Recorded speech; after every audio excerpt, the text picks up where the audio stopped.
नमस्कार। आज हम बात करने वाले हैं वजन घटाने के पीछे की कुछ छिपी हुई ताकतों के बारे में। एक ऐसी चीज जिसे हम अक्सर नजरअंदाज कर देते हैं। जी हाँ, हम बात कर रहे हैं हमारे हार्मोन्स की। कभी ऐसा महसूस हुआ है कि सब कुछ सही कर रहे हैं, एकदम परफेक्ट डाइट, रोज कसरत, लेकिन फिर भी वजन है कि टस से मस नहीं हो रहा? अगर हाँ, तो यकीन मानिए, ये एक बहुत ही आम परेशानी है। तो इसका जवाब पता है कहाँ हो सकता है? कैलोरी गिनने से कहीं ज्यादा गहरा। ये जवाब हमारे शरीर की अपनी केमिस्ट्री में, मतलब हमारे हार्मोन्स के खेल में छिपा हो सकता है। तो आज हम किन चीजों पर नजर डालेंगे? हम समझेंगे कि वजन के पीछे छिपे हुए असली कारक क्या हैं, एस्ट्रोजन और प्रोजेस्टेरॉन का क्या रोल है, भूख और पेट भरने वाले सिग्नल्स कैसे काम करते हैं, और हाँ, तनाव और चीनी का फैट स्टोरेज से क्या लेना देना है।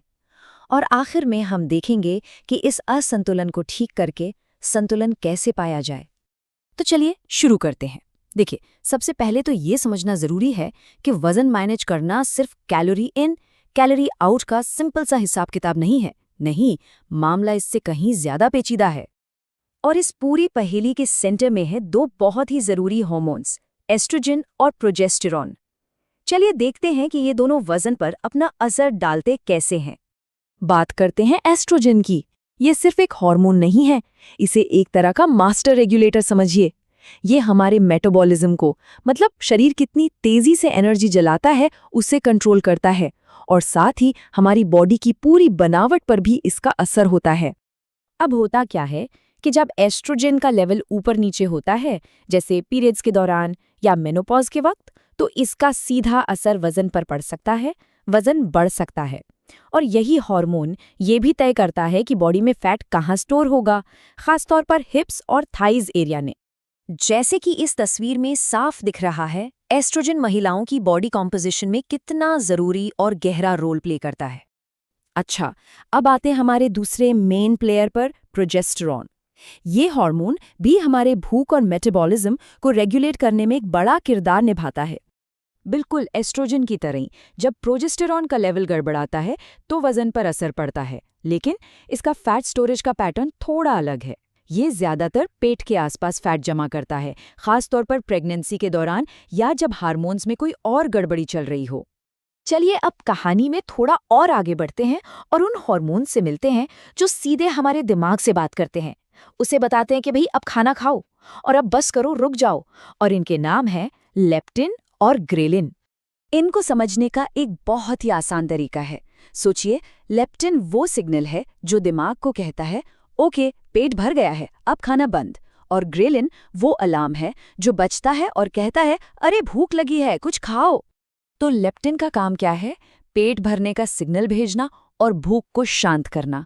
लेकिन यहाँ एक ट्विस्ट है। जब बॉडी में फैट बहुत ज्यादा बढ़ जाता है तो दिमाग लेप्टिन के सिग्नल्स को इग्नोर करना शुरू कर देता है। वो सुनता ही नहीं, और इसी कंडीशन को कहते हैं लेप्टिन रेजिस्टेंस। और दूसरी तरफ है ग्रेलिन, जो भूख को बढ़ाता है। तो जब इसका लेवल हाई हो जाता है तो जाहिर है ज्यादा खाने का मन करता है, और नतीजा वजन बढ़ना। तो आप समझ रहे हैं इन दोनों के बीच बैलेंस होना कितना कितना जरूरी है। अब जरा उन दो हार्मोन्स की बात करते हैं जिनका सीधा कनेक्शन हमारी लाइफस्टाइल से है। मतलब हम क्या खाते पीते हैं और कितना स्ट्रेस लेते हैं, इससे ये बहुत ज्यादा प्रभावित होते हैं। और ये हैं इंसुलिन और कोर्टिसोल। इंसुलिन को ऐसे समझिए, ये एक चाबी की तरह है।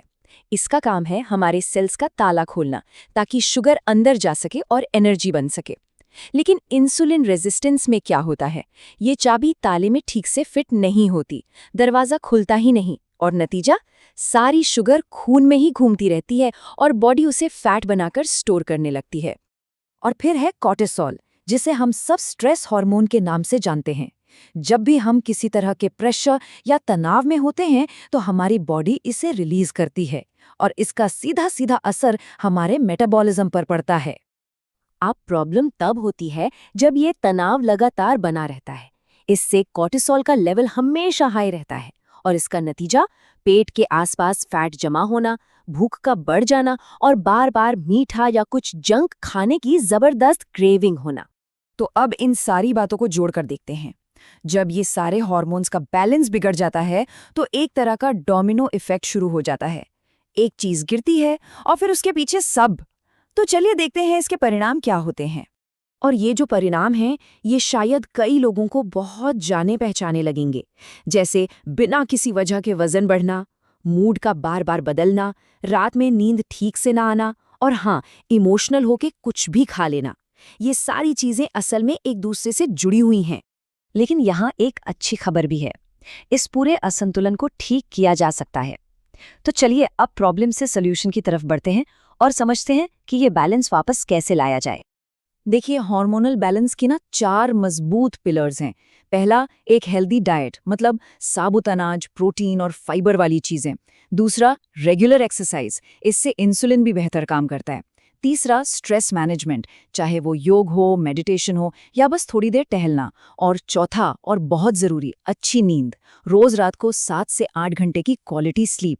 ये चारों चीजें जब साथ मिलके काम करती हैं तब बात बनती है। तो आखिर में ये याद रखना बहुत ज़रूरी है कि हार्मोनल बैलेंस ही हमारी ओवरऑल हेल्थ की असली बुनियाद है। ये सिर्फ वज़न कम करने या बढ़ाने की बात नहीं है, ये हमारी पूरी सेहत की, हमारी वेलबींग की बात है। तो इस पूरी बातचीत को एक सवाल के साथ खत्म करते हैं। जरा सोचिए, क्या हो अगर वजन कम करने का जो टिकाऊ रास्ता है वो वजन तौलने वाली मशीन पर चढ़ने से नहीं, बल्कि अपने ही शरीर की अंदरूनी केमिस्ट्री को समझने से शुरू होता हो।